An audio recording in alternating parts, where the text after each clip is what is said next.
Сайн байцгаана уу сонсогчдоо. Про подкастын 82 дахь дугаараас эхлэн олон улсад чанартай боловсрол эзэмшиж, зорилго мөрөөдлөө биелүүлэн яваа чадварлаг прокуроруудаа зочноор урьж, тэдний хэрхэн гадаадад сурсан туршлага мэдээлэл, үнэтэй зөвлөмжүүдийг та бүхэндээ хүргэхээр бэлтгэлээ. Ингээд энэхүү цоврудлын эхний дугаараар Улсын ерөнхий прокурорын газрын дэргэдэх сургалт судалгааны хүрээлэнгийн хяналтын прокурор, хууль зүйн ухааны доктор Өнөрмаатай ярилцах гэж байна.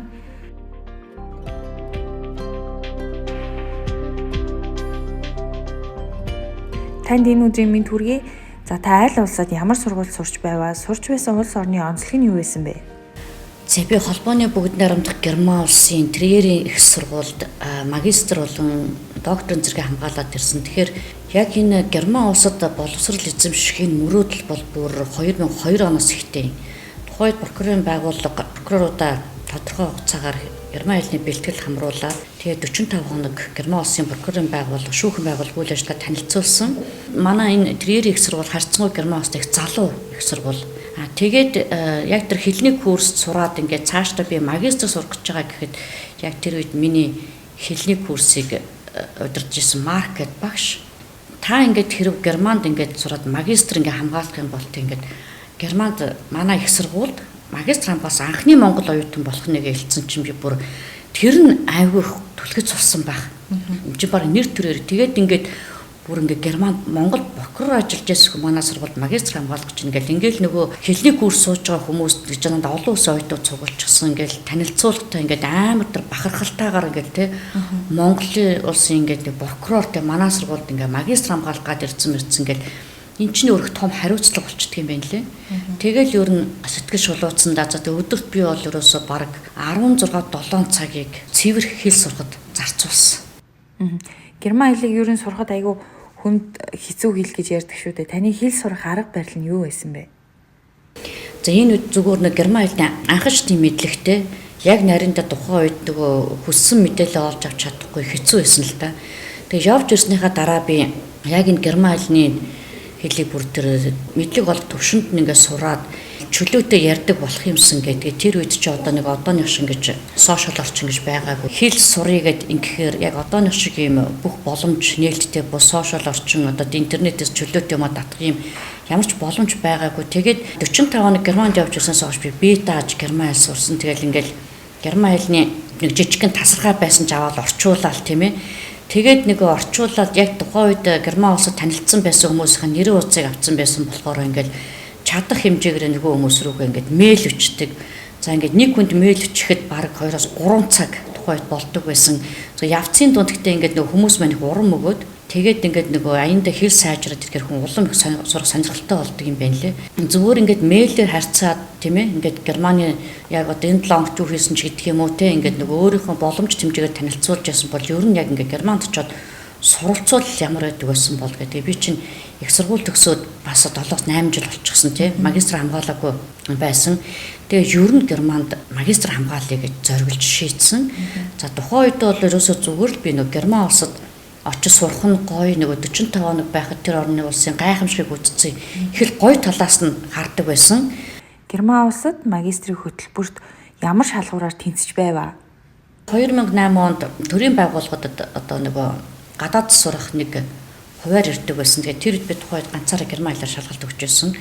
Шалгалт өгөхөөс өмнө би Германы 3 сургууль руу хүсэлтэд явуулсан чинь холбооны бүгд найрамдах Герман улсын яг Триерийн их сургуулиас надад урилга ирсэн. Би сургууль олцсон байсан. Тэгээ энэ маань их том боломж болоод Герман улс руу явж байсан. Тэгээ яг одоо би ингээд яг гоё гэд хэлж гэхээр би зүрхэлж чаддаг байхгүй юу. Үндсэндээ би чинь доктор магистртайгаа нийлээд 7 жил Герман улсад амьдарсан хүн. Тэгээд магистрийн хамгаалахын тулд хууль эрхцэн хэлний шаардлага хангасан байх ёстой. Тэгэхээр хууль эрхцэн хэлний шаардлага битгий хэл дөнгөж нэг өдөр тутмын хэлний мэдлэгтэйг очсон хүн чинь ингээд тэгээ ганцаараа тий өнөхөр өдөр тутмын амьдралд орцгоос ахуулаад надад шантрах одоо бүр ингээд сэтгэлээр унах юм уу маш их байсан. Би тэгтээ ер нь нэг ажлыг эхлүүл өөрөөр бүр ингээд дуусгаж иж санаа амардаг. Тэгээ энэ зан чанар маань бас их нөлөөсөн байх. Магистрийн сургуульд эхлэхэд хэлний шалгалтад давчаа ингээ хүн тайвширчихсан тий. Одоо баг болчлоо гэж бодвол тэгэл эхний семестр магистрийн сургуульд яваа шалгалт өгөөл тэгээ унсан. Тэгэл бүр маш их сэтгэлээр унаал очоод нэг 10 оноо авсан чинь 3 оноо аваад унтсан.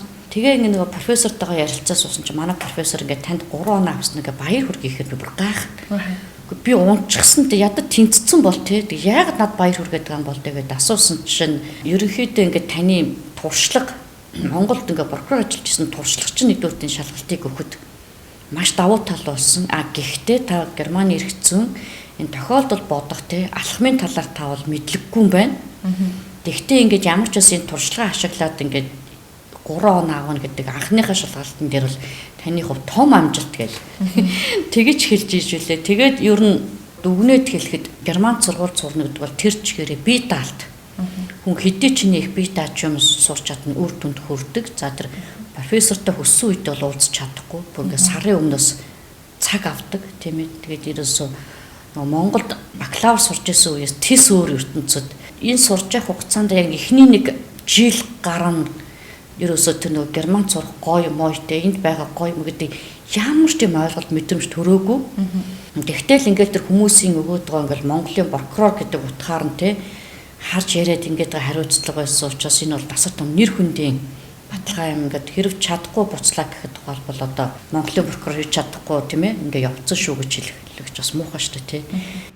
Магистрийн хөтөлбөрт сураад эргээд их орондоо ирээд хамгийн түрүүнд таны хийсэн ажил юу байсан бэ? Магистраа хамгаалаад 2010 онд би Монголд ирээд тэгээд нөгөө хамгаалж ирчгээд ерөнхийдөө яг нь мэдээж их сайхан мэдрэмж төрсөн л дөө. Тэгээ Монголд ирчгээд ажиллаж явах хугацаанд ингээ би өөр нөгөө мөнгө угаах гэмтэргийн криминологийн үндэслэлгээд яг Германы ирэх үйлдэх сэдвэр магистр хамгаалчихсан. Тэгсэн ер нь мөнгө угаах гэмтэргийг яг яаж шалгах юм бол гэдгийг мэдэхгүй. 2010 онд Монголд мөнгө угааж байна уу гэд нийтлэл бичээ шууд зэг юмэн дээр байрлуулж байсан. Тэгсэн чинь ингээд айгүй хүмүүс надтай холбоо тогтоогоол те. Энд мөнгө угаах талаар ингээд судалдаг хүн байдаг юм байна гэхэл ингээд энэ бас надад айгүй урам өгсөн. Тэгтээ ерөөсөө миний даалт хүсэл юу байсан гэхээр би мөнгө угаах гэмтэргийн талаар яаж шалгадаг юм бол ямар хэрэг байдаг юм бол онлын төвшөнд нь ойлгоод байдаг. Тэгээд би ээлжийн амралтаа аваад би тэгээд магистр хамгаалалт дуусчихад тухайн үеийн тэр Кобленцийн дээд прокурорын газар манай сургуультай ойрхон дээр нь яг тэр Кобленц мууж улс гардаг ер нь хүнд онц хүнд хэргийг хяндаг прокурорын газар тэнд байдаг байхгүй. Тэнд би танилцах дадлах хийх хүсэлтэд өгчүүд 2 сар болчлоо хариу байдгүй. Тэгэхээр за ингээ хариу өгөхгүй гэдэг нэг бас ингээ мэйлэрч хариу өгөх байгаа юм чинь зөвшөөрөхгүй байгаа юм баг гэж бодоод. Тэгээ Монголд ирчээд байж исэн чинь 2010 оны 7 сард Германы Кобленцийн дээд прокурорын газраас ноён гантраас мэйл ирээд ингээ таны материалыг болон таныг бид нар сайтар судалж үзсний үндсэн дээр танд ингээд өөрийн зардлаар манай прокурорын байгууллага дадлаг хийх боломжийг олгож ийн гэж мэйл ирсэн. Би бүр маш их баярлсан. Тэгэнгүүтээ ээлжийн амралтаа аваад тэр үед Монгол Германы гэдэг төрийн бус байгууллага гэдэг мундаг байгууллага байдаг байсан. Тэнд ажиллаж байгаа залуучууд ингээд яг тэр Герман сурчсан сугч байгаа хүмүүсийг маш их дэмждэг тэдэд хүсэл тавьсан. Би ингээд сураад ирсэн тий одоо ингээд би дадлаг хийх гэж байгаа энэ төргээд бүх ингээд нөгөө боломжийн талаар бичсэн чинь тэр төрийн бус байгууллага намайг маш их дэмжсэн. Германд одоо 45 хоног ээлжийн амралтын хугацаа шүү дээ. Дадлаг хийх хугацааны одоо хоол унааны зардал тий байрны зардал гэж тэтгэлэг өгөөд тэгээ би шууд амралтаад Германд очиод 45 хоног тэр яг тэр ноён гант нарын удирдлагын дор яг эрүү гэргийн материалтай танилцаа шүүх гуралдах процесс центртай танилцаад эхний удаа тэр чинь нөгөө эрүү гэрэг уншнагд чинь маш хэцүү ойлгохгүй нэг тэгээд нөгөө Германы прокурорын байгууллага дадлаг хийн гэдэг бол маш хатуу дэг журамтай өрөөнөөс өрөөнд орж болохгүй одоо ингээд хүссэн прокурортойгоо ярих боломжгүй дандаа нөгөө ноён гантаас зөвшөөрөл авах хэрэгтэй болдог. Тэгээд нэг эхний 10 хоног үндсэндээ маш их ингээд юм уншаад байгаа боловч хагас дутуу ойлгоцсон гэдэг нөгөө асуух юм байдаг яаж асуухаа мэдэхгүй. Тэгэхээр тэр хугацаанд би өөрийнхөө боломжоор герман хэлээр асуултуудаа ингээд бичээд Германы нөгөө герман хэлний дөрмийн програм ашиглаад бичсэн зүйлээ зөв буруу эсэх ингээд бэлтгэсэн байж байгаа. Тэгээд ноён гант нартай нэг удаа би ингээд ярилцсан. Тэнийг өрөөндөө орж ирсэн. Би ингээд танаас асуух асуулт өгөн та надад нэг 30 минутын цаг зав гаргаач. Тэгээд миний их хэл герман биш учраас би удаан ярих байх тийм ээ. Гэхдээ би ингээд танаас асуух асуулт маш их би ингээд бэлдсэн байгаа гэд үзүүлсэн чинь ингээд яг сэрүүлэг тавиад за чамд нэг цагийн боломж байна гэд. Тэгээд ярилцаад тэр эрүү гэргийн тухай уйлсан зүйлийн талаар ярилцаад ойлгохгүй байгаа юмнуудаа ингээд тэмдэглэсэн байснаа үзүүлэл ярилцаад тэгээд тэр хүн надтай ярилцсныхаа дараа бүр ингээд хандлага нь бас шал өөр болсон л доо. 21 хоноод одоо яг ингээд нөгөө ноён ганта зөвшөөрөө за өнөөдөр чи энэ прокурортой ярилцж болно, энэ прокурортой шүүх хуралд оролцож болно гэх. Тэгээд нэг 20 гаруй хонжсэн чинь нэг өдөр ирээд та Германд докторт сурах юм бол тийм үү, докторантууд сурах юм бол та бүр энэс илүү мэдлэг болж байгаа. Яагаад гэвэл ингээд бүр прокурорын байгууллагын үйл ажиллагаатай дээр нь таны байх хугацаа урт тийм ээ. Одоо байгаагаас илүү цаг хугацаа зарцуулаад та ингэ боломжтой юм байна. Би танаа Монгол улсын талаар интернетээр судалсан чинь танаад авилга албан тушаалын кемтрийг маш их байдаг юм биш үү? Та энэ авилгын сэдвээр доктор хамгаалвал яасан ингэ. Тэгээ би бүр гайхаад бурхан минь ийм том хүнтэй миний төлөө бүр ингэ Монголын тухай судлаад ийм санал тавьж байгаа юм чинь гээд. Тэгтээ надад өөрөө Германы докторантурд ирсэн гэдэг бол угаасаа боломжгүй санагдчихсэн. Өөрхөн хэлний мэдлэгийг бол ерөөсөө би байнга голж байсан л та. Би миний хэлний мэдлэг хүрэхгүй болоо гэд би айж идэх үнэн хэлсэн чинь таны хэлний мэдлэг маш сайн байна. Би одоо олон хоног тантай ажиллаа. Тэгэхээр та сургууль дээр очиж уулз. Тэгээ докторантур сурах ямар боломж гэдгийг судлаад танд нэг өдрийн чөлөө өглөө гэд. Ингээд би Кобленцаас дахиад нэг Триер рүү хууч амьдарч байсан хот руугаа сургууль дээр очиж судлаад тэгээд нөгөө сургуулийн албан дээр очиод би ингээд докторантур сурахын тулд яах ёстой юм бэ гэж асуусан чинь би нөгөө магистр хамгаалал нэг амар хэцүүхэн мэдрэл нутаг руугаа буцахыг хүссэн болохоос ш яг тэр магистра ямар дүнтэй хамгаалаад ямар амжилт үзүүлсэж баг мэдээгүй явж исэн чинь та магистра бүр ингээд хамгийн дээд оноотой хамгаалцсан байж тээ та бүр ингээд тэрийг сурвал докторант урилгаар суралцах таны боломж байна гэж хэлээд тэгэл би чинь бөөн баяр болоод дарагдаа очиж хэлээд инглээ гэдгсэн чинь харин таны магистрийн дүн их өндөр байсан. Тэгээд танд баяр хүргээ та ингээд докторантур сурах юм байна. Та ингээд бүх юм бүртгүүлчих гээд. Тэгээ ерөөсөө материал юм бүртгүүлээд докторантууд нь бүртгүүлээд удирдагч профессороо олцоход тэгээ ер нь дадлагын хугацаа дуусаад Монголд ирсэн. За тэгээ Монголд ирчихэд яг одоо нэг сэдвийн талаар яах ёстой гэнэ профессортойгоо мэйлээр харилцаа сэдвээ сонгоод тэгээ яг үндэ ажлын хажуугаар тэгээ Монголд тий одоо их сурвалж материал гэхэд чинь Германы нэг хууль эрх зүйн сайтуудад дандаа төлбөртэй. Дээр нь тэгээд ерөөсөө ямар ч гарын авалга материал авахгүй боломжгүй хэцүү байсан. Тийм учраас би 2011 онд ерөөсөө шийдээд докторантур суралцах хүсэлтэй гаргаад дахиад төрийн сангийн зээлд хамрагдсан. Тэгэхээр залуучуудтай хэлэхэд энэ төрийн байгууллагад босрлын яамнаас ер нь жил бүр ингээд гадаадад магистр докторантурд суралцах юм боломж ирдэг юм байна лээ. Яг тэр докторантурд явдаг жил бас төрийн аль багшчин дунд гадаадад одоо төрийн сангийн зээлэр шүү дээ. Докторантур суралцах юм зар гарцсан байсан. За тэгээ ингээд бүртгүүлээ судлаад үзсэн чинь Герман улсад нэг ч хүн материал өгөөг байсан. Тэгээ би материал бүх материал юм бүрдүүлж өгчөөд явах хугацаа болцсон учраас би Германд очисон. Тэгээд мэйл ирээд босрлын яамнаас Германд байхад цахимаар шалгалт аваад тэгээд би бас ингээд төрийн сангийн зээлд хамрагдаад явж байлаа. Мэдээж гадаад улс орнд суралцахын зэрэгцээ ажил хөдөлмөр эхэлжээ юу та? Тэгээ мэдээж нэг оюутан хүн чинь надад ямар ажил олдно гэж штэ. Би тэгэхээр тэнд 7 хоног 3 айл цэвэрлдэг байсан. Ресторан зөөгч хийн, картоны үйлдвэрт ажиллана, тийм ээ. Тэгэхээр одоо жишээ нь би тэр айл цэвэрлж исэн ч юм уу тэнд хар бур ажил хийж исэн. Би энэ зүйлээсээ хизээч ичдэггүй. Оюутны жишгээр тэнд амьдарч исэн. Дээр нь тэн дээр би тэр хөдөлмөрийн үндснийг би мэдэрсэн. Энд бүхэн эргээд намайг маш их хатуужуулж исэн. Эрдэм шинжилгээний туслах ажилтан сургууль дээр хийдэг. Одоо эрдэм шинжилгээний туслах ажилтан гэдэг бол үндсэндээ одоо баг одоо юу юм дээрээс ингээл нөгөө профессор тэр нарийн бичиг тэнд байгаа тэр ахлах тэр багш нар бүгдийг л зарцсан шүү дээ тий. Ерөөсөө тэр цаас бичиг цаасны ажил тэр номын саналуу одоо жишээ нь тэр өдөрт 10 20 гүөх бол энэ хүнд шүү дээ. Нэг ном аваад ирэхэд биш байна. Тэгэл авчраад дөнгөж дахиад нэг ном олоод ирж гэдэг юм уу. Тэгэл ингээл одоо ерөөсөө ингээл канон тогтдоггүй ерөөсөө ингээд яг ингээд ийм хийдэг байсан. Тэгэхээр магистрийн болон докторийн зэрэг хамгаална гэдэг чинь хүний амьдралдаа тавьж байгаа бас нэг их том зорилтуудын нэг шүү дээ. Тэгэхээр зорилго том бахын хэрээр тодорхой хэмжээнд эрсдэл бас золиос гаргадаг бахаа гэж би боддtiin. Тэгэхээр таны хувьд энэ тал дээр хэрхэн яаж давж гарваа? Энэ тал дээр таны сонсогчдод хүргэх зөвлөмж юу байна вэ? Ялангуяа өндөр хөгжилтэй улс орн тухайлбал сургууль явах гэж байгаа бол тэр сурах гэж байгаа газрын талаар маш сайн мэдээлэл авах хэрэгтэй гэж би зөвлөмөр байна. Хоёрдугаарт нь ер нь гадаадд сурах гоё ч гэх юм уу тэр улсад сурах гоё гэдэг ийм сэтгэлээр ерөөсөө хандж болохгүй.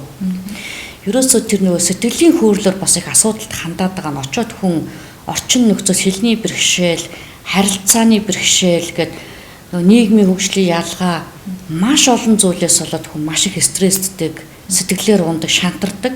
Тийм учраас ерөөсөө хүний хамгийн түрүүнд хийх зүйл бол сэтгэл зүйн бэлтгэл, өөрөөсөө асуух хэрэгтэй. Яг үнэхээр ингэ сурах гэж дурлж гин үү, үнэхээр хүсэж гин үү? Миний хувьд болохоор би үнэхээр миний мөрөөдөл, тэмүүлэл байсан. Ерөөсөө Герман улсад сурах анханасаа тийм ээ. Тэгээ сурч ирээд ингээд улам цаашаа гүнзгийрэл сурах би яг энэ хүсэл эрмэлзлээр явсан учраас гадаадд сурах гоё ч гэдэг юм уу, тэр улсад сурах гоё гэдэг ийм сэтгэлээр ерөөсөө хандж болохгүй.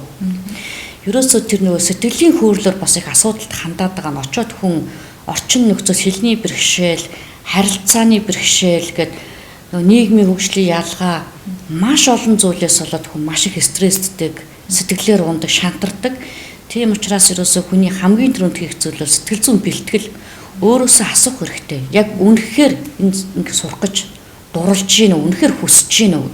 Миний хувьд болохоор би үнэхээр миний мөрөөдөл, тэмүүлэл байсан. Ерөөсөө Герман улсад сурах анханасаа тийм ээ.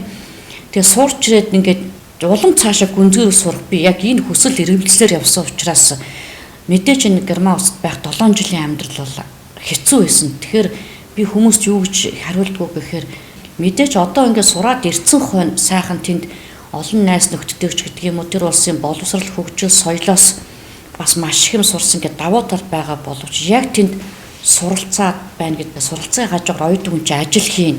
Оюутны жишгээр тэнд амьдарч ийсэн, дээр нь тэн дээр бид нар хөдөлмөрийн үнцнийг би мэдэрсэн, энэ бүхэн эргээд намайг маш их хатуужуулж исэн. Тэгээд энэ их төсвөр төвчээр байхаас гадна сэтгэл зүйн бэлтгэл, тэгээд өөрөөсөө үнэхээр яг чинь сурахыг хүсэж гин үү? Яг чиний мөрөөдөл мөн үү гэдгээл хүн тодорхойлох ёстой юм байна гэдгээ би ойлгосон. Тэр Герман улсад ажиллаж амьдрна гэдэг бол Монгол улсад байх тэс өөр орчин нөхцөл, журам, дүрм, алхам тутамдаа тийм ээ хүн өөр байдаг. Дээр нь ерөөсөө тэр хичээл зүтгэл одоо шантрахгүй байх гэдэг нь юугаар батлагддаг вэхээр би жишээ нь Герман сурч байхдаа нөгөө доктор сурч байхдаа шүү дээ. Гадаад оюутнуудын тэтгэлийн хөтөлбөр ингээд жил болгон зарлагддаг. Би 3 удаа өрсөлдөөд би эхний 2 дээр нь бол 3 дахь дээрээ тэнцэжсэн. Яагаад тэнцэхгүй байгаа шалтгааныг аягүй сайн хэлж өгдөг учраас тийм ээ жилд 2 удаа зарлагддаг. Тэгээ би 1 жил 2 удаа өрсөлдөөд чадаагүй. 3 дахь дээр нь би өрсөлдөөд би тэнцээд би тэгээд тэтгэлэг авч ирсэн. Тэгэхээр таны Герман улсын тэрээрийн их сургуульд эрдмийн зэрэг хамгаалсан анхны Монгол оюутан гэдгээр чи манай прокурорын байгууллагын төдийгүй хуулийн салбарын аюу сайн мэддэг шүү дээ. Тэгэхээр 7 жил Герман улсад суралцах хугацаанд дунд нь 2 удаа их орондоо ирсэн байдгаа. Тэгээд энэ бас эмэгтэй хүний хувьд, ээж хүний хувьд асар их төсвөр төвчээр байгаа бах. Энэ их төсвөр хатуужлыг та хаанаас олж авсан бэ? Тэгэхээр маш их төвчээр нэгэнт зорилгоо тодорхойлчихсон, өөрөө дурлж исэн учраас энэ бүхэн хэцүү байсан ч гэсэн ямар ч гэсэн би ардан давч гарна да гэдэг. Тэгээд докторантаа сурж байхдаа би дахиад нэг Кобленцийн прокурорын газраа цэвэр яг нэг авилга албан тушаал эрүүг хэрэгтэй танилцал ингээл уулзаад прокурор шүүгч нартай ингээ харьцаад явж байхад тэр хүмүүсийн надад өгчөөсөн урам одоо хүртэл одоо бүр ингээ заримтай бүр гэр бүлийн сайн найзууд болсон тийм ээ. Тэгэл Монголын жижигхэн прокурор тэг ингээл Герман доктор сурж байгаа гэдэл нөгөө төлч ингээд айгүй хөөргөл айгүй сэтгэлийн дэм өгдөг. Ер нь бол маш олон хүний дэмжлэг, сэтгэл зүйн туслалцаа тийм ээ энэ урам дээр нь мэдээж өөр юм хичээл чармаалтар тэр олон хүний итгэлийг олж авнуудыг бас их чухал. Тэгэхээр энэ хүрээллийг зөв тодорхойлох тийм ээ сурах орчноо зөв сонгох. Тухайлбал одоо сурж явах хугацаанд би юу анзаарсан гэхээр мэдээж сургуулийнхаа шугамар ингээл профессорын баг магта олон улсын хуралд оролцсон том хотууд руу явна тийм ээ. Тэгэхээр ингээд тэр том хотод суралцах тэр миний байгаа жижиг хотод суралцахын ялгаа амьдралын нөхцлөөс ахуулаад шал өөр тухайлбал тэнд өртөг жишээ том хотод өндөр байх жишээний байрны зардал өндөр гэл тийм ээ. Хүн одоо тухайлбал Монгол улсад одоо энд ажиллаж байгаа, амьдарч байгаа, суралцж байгаа манай залуу прокурор хуульчид тийм ээ. Хэлний мэдлэг өндөр байж болно. Тэгэхдээ дан гац хэлний мэдлэг өндөр байх нь гадаад оронд босрал олох бас юм ганц шалгуур биш юм байна лээ. Сэтгэл зүгээ бэлдэх, ямар ч эрсдэл үүрэхэд бэлэн байх, тийм ээ. Үнэхээр яг энэ сурна гэсэн бол бас тодорхой хэмжээгээр золиос гаргахад бэлэн байх. Тийм учраас гадаадд сурах гоё гэдэг мэдрэмжээсээ илүү гадаадд сурна гэдэг бол маш хэцүү. Яг энийг би бэлэн байна уу гэдгээс өөрөөсөө асуух шаардлагатай болоо гэж бодож байна. Тэгээд би 7 жил байх хугацаанд Монгол улсад 2 удаа л ирж ирсэн. Охиноо 4-р гэдэг хат нь 11-р ангид ирсэн юм шүү дээ. Тэгээд нөгөө энэ 7 жилийн туршид хүн чинь хүүхдийнхээ төрсөн өдөр баяр ёслол тэмдэглэлт өдрүүд ингээл тий ийм бүх юмд хажууд нь байж чадахгүй гэдэг маш хэцүү. Тэгээд тэр хүүхдээ санах мэдрэмж тий. Тэгээд гэрээсээ хол яг ингээд 100 амралтаагаад ирэх боломжтой байдаг байсан ч гэсэн мөнгөө хэмнээд оюут хүн чинь бас тэнд байх хугацаанд бас тодорхой хэмжээр ажиллаж мөнгө олъё гэж бодож байгаа шүү дээ. Тэр чинь өртөг өндөр газар. Тэгээд нөгөө ингээд тогтмол ажилтаа болцохоор хүн чинь тэр ажиллаа хий тийм ээ. За энэ мөнгөө хэмнэе гэл ингээл. Тэгэхээр эн чинь нөгөө мэдээж ажил амьдралаа зохицуулах, тэгээд зардал өндөртэй газар тэр чинь яаж хэмнэх вэ? Наацхан санхүүгийн асуудлаас ахуулаад ингээд шийдэх асуудал маш их байдаг учраас үнэхээр яг энэ гадаад улсад суралцах гэж байгаа хүмүүст хэлэхэд одоо биеэрээ энэ бүх заримдаа бүр зовлон чив шиг бэрхшээлээ туулаад гарсан хүмүүст арт гарсан үр дүн нь бол үнэхээр сайхан байдаг. Тийм ээ. Тэгээд доктор хамгаалсны дараа манай профессор надад бол юу гэж хэлсэн гэхээр за мэдээж та ингээд Герман улсад доктор хамгаалсанд баяр хүргэе. Та одоо судлаач болох эрхээ авцсан. Тэгэхээр доктор болсноороо ханддаггүй маа эсвэл доктор болсноороо та тэ өөрийгөө ямар гэдгийг харуулж чадахгүй. Тэгэхээр Монголд очиод та Германд доктор хамгаалсан хүн ямар байдгийг гэдгийг харуулад ингээд тийм ээ ер нь эрдэнэ шүмжлэгээ судалгааны ажлаа сайн хийх юм бол та сургуулийнхаа нэр төрийг бас ингээд энэ хууль зохион доктор гэдэг нэр төрөө өргөх гол шалгуур нь тэр юм шүү. Та бол дөнгөж нэгдүгээр ингээд төгслөө гэж хэлжсэн байхгүй юу. Тэгэл эн чинь дахиад хариуцлага.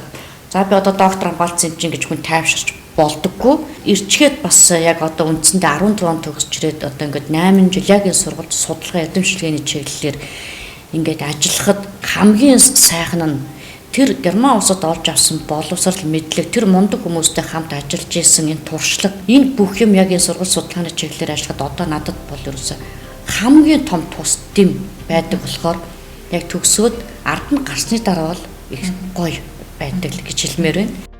Баярлалаа ингээд ойлоо подкастта таны хэлэх хамгийн дуртай үгээр дуусгая гэж бодож байна. Миний хамгийн хэлэх дуртай нэг үг юу яах юм гэхээр сэтгэл мэдрэмж уур чадвар 3 бол прокурор хүний заавал эзэмших 3 чанар гэдгийг л олж мэдсэн дээ. Подкастт оролцож гадаад оронд хэрхэн суралцсан талаараа туршлага мэдээлэл хуваалцсан танд баярлалаа. Про подкасттай хамт байсан сонсогч та бүхэнд баярлалаа. Та бүхэн подкасттай холбоотой санал хүсэлтээ улсын ерөнхий прокурорын газрын олон нийтэд харилцах албанд ирүүлээрэй.